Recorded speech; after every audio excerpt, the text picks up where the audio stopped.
કે બાળકોને છે ને વધુ શિક્ષણ આંગણવાડી અથવા શાળામાંથી કે આજુ બે જગ્યાએથી નથી મળતું. વધારે પડતો સમય બાળક પોતાના માતા પિતા અને પરિવાર સાથે રહે છે.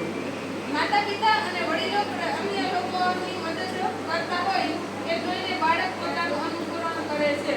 જો ભાઈ આપણે ગુજરાતીમાં કહેવત છે નકલ ને અકલ ન હોય તો બાળકોને કહી દેવાનું કે કોઈ બીજું બાળક આવું ખોટું કે કંઈક અવળું કામ કરે તો આપણે એવું નહીં કરવાનું, પણ આપણે આપણા માતા પિતા કહે એની સૂચના મુજબ પણ કામ કરવાનું.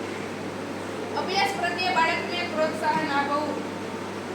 બાળક 10મા ધોરણમાં ફેલ થયો હોય તો એ નિરાશ થઈ જાય છે, હતાશ થઈ જાય છે કે મમ્મી હું ફેલ થયો છું, મારી પરીક્ષામાં હવે શું કરવું, હું કોઈને સામે આવી નહીં શકું. તો એના માતા પિતા એને સાથ સહકાર આપવાનો અને કહેવાનું કે ભાઈ આ વર્ષે ભલે ફેલ થયો, પછી અમને પરીક્ષા આવશે ત્યારે પરીક્ષા પાસ કરીને 10મું ધોરણ પાસ કરી દે. મહાન વ્યક્તિનું ઉદાહરણ આપવું જેવા કે વીર પુરુષો ગાંધીજી, આપણે ગાંધી બાપુને કહીને કહીએ નાના છોકરા હોય ને તો નોટ બતાડીએ પૈસાની એને કહીએ કે આમાં કોણ છે તો તરત કહેશે ગાંધીજી. પછી ગાંધીજી વિશેની એની મહાનતા કહેવાની. એટલે બાળકોમાં નાના બાળકોમાં વધારે કેચઅપ શક્તિ હોય, તમે જેવું એને પીરસો ને તરત ગ્રહણ કરી લે છે. માતા પિતાનું વર્તન બાળકની સામે સારું હોવું જોઈએ. ઘરમાં માતા પિતા 24 કલાક ઝઘડા કરતા હોય તો બાળકનો એક સંસ્કાર આવે.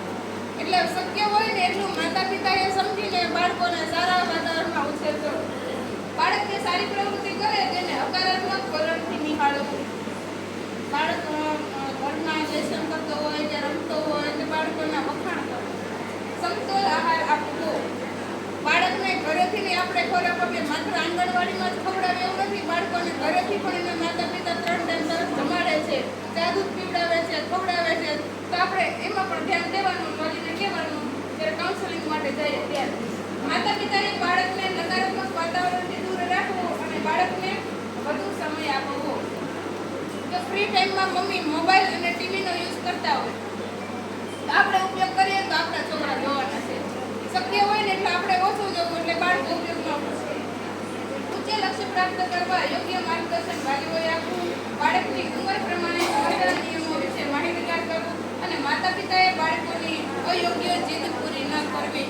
5 વર્ષનો બાળક મમ્મી પપ્પાને કહે કે મારે મોબાઈલ લેવો છે કે ગાડી લેવી છે તો એ માતા પિતા પણ એને જીદ કરેલી છે અયોગ્ય કહેવાય એટલે એ